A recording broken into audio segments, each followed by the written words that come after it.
This program is brought to you by Nike. Ayan, number one.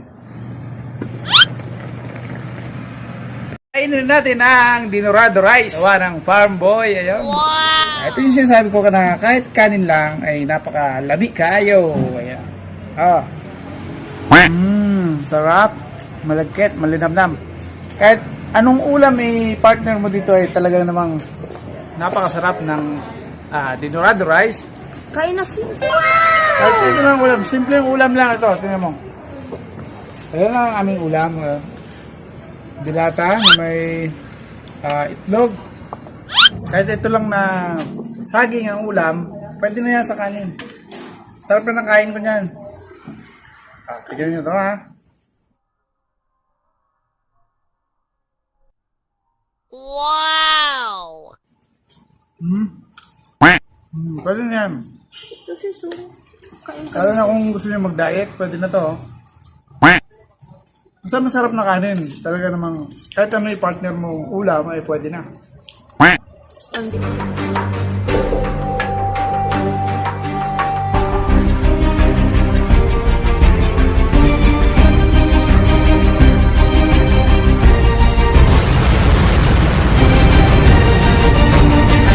Alam niyo ba ang kwento na bigas nito?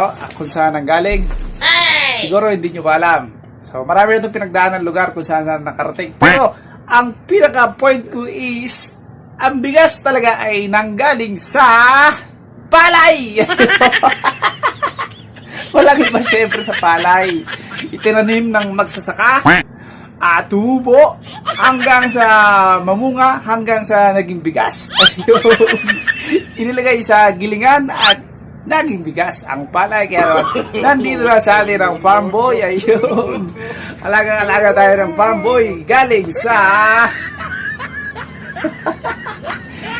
Pure Gold Anabu. Ayun. Pure Gold Anabu dyan sa Imos, Cavite. Doon natin ito nabili. Ayun po. So, alam niyo na kung saan ang kwento. Alam niyo na kung saan nagmula ang kwento ng bigas na to.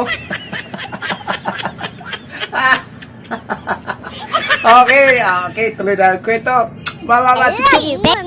Sa bigas kasi, iisa lang talaga ang gusto ko yung lasa. Alam mo yung malinamnam na lasa, yung malagkit. Ayun, napakasarap. Kahit ano yung ulam mo, napakasarap. Kapag dinorado ang inyong kanin, mahilig ako sa organic food. Ayun, kahit anong ipaulam mo sa akin na gulay, kakainin ko.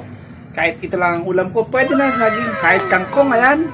O kahit ito ay lagyan mo lang ng toyo at kalamansi, ay pwede na yan sa akin.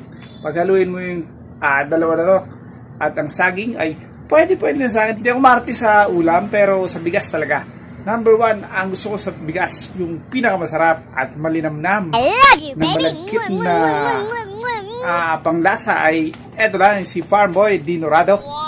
So ayun,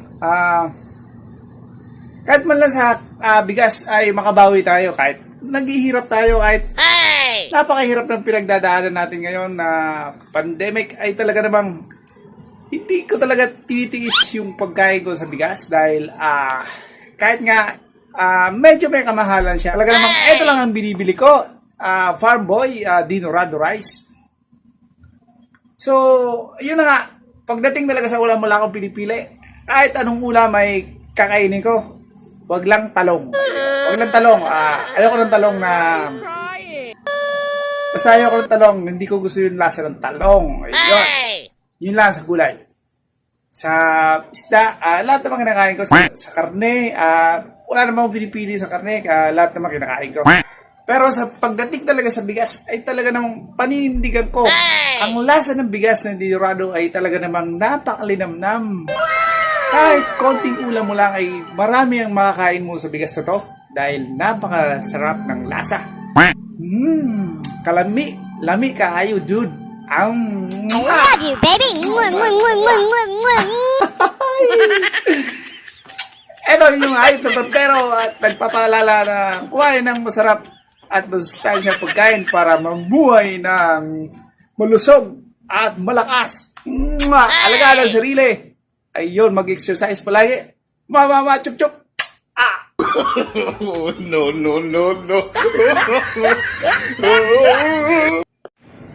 Yung bigas na to, ang dami ng pinagdaanan na lugar. Ayun.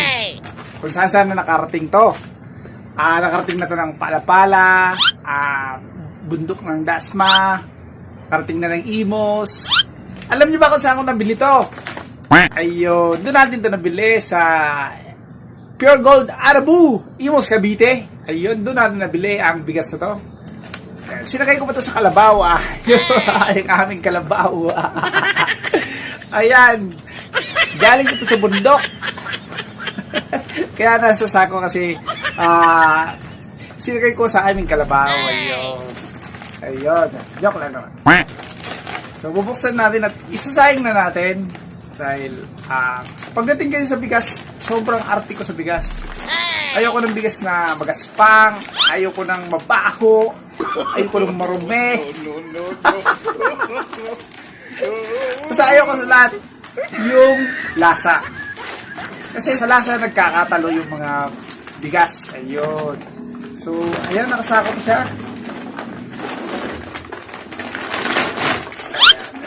Sinigurado natin na hindi mapupunit sa biyahe kasi nakamotor lang tayo. Kaya si Farmer Boy ang ating bigas. Dinarado rice. Ayan. Meron siyang 5 kilogram. Ayan. Tara, let's isayang na natin at tikman na natin kung anong lasa ni Farm Boy Dinarado.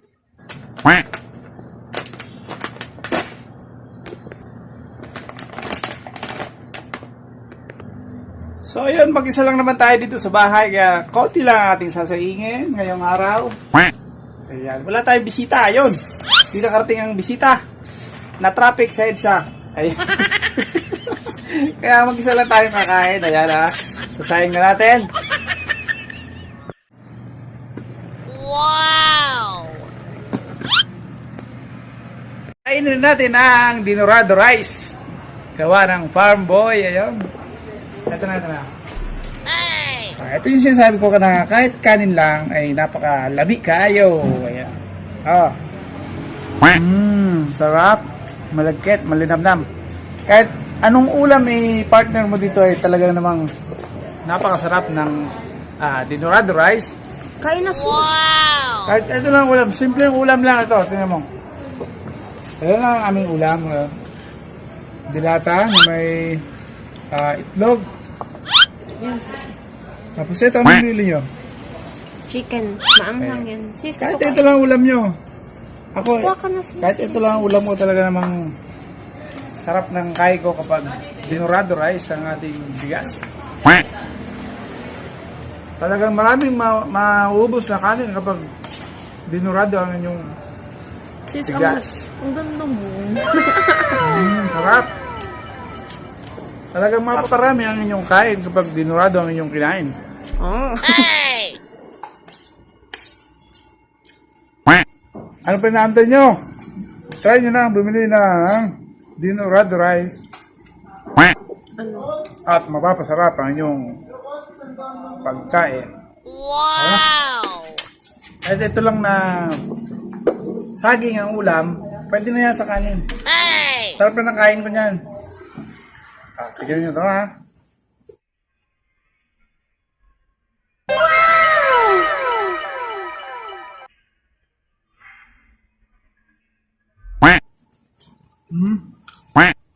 Pwede na yan.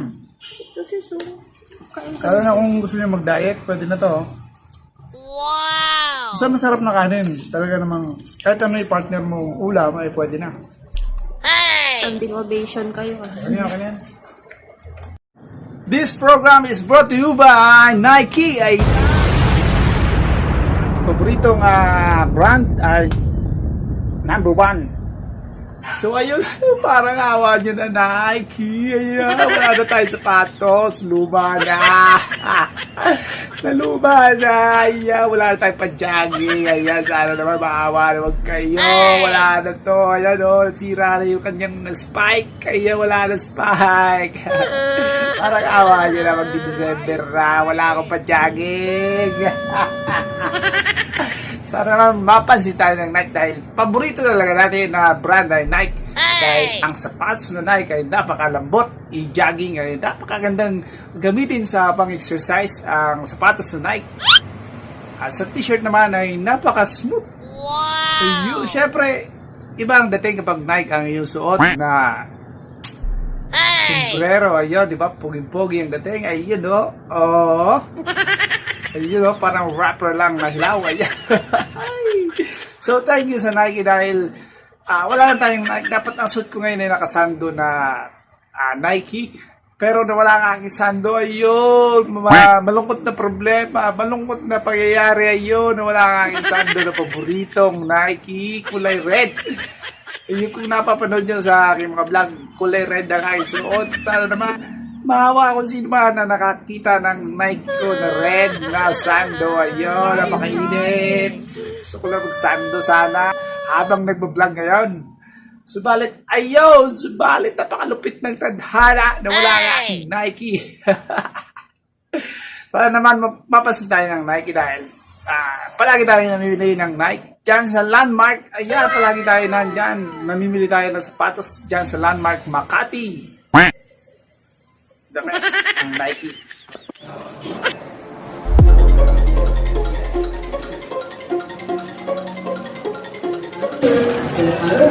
Kasi pamimili sa Pure Gold.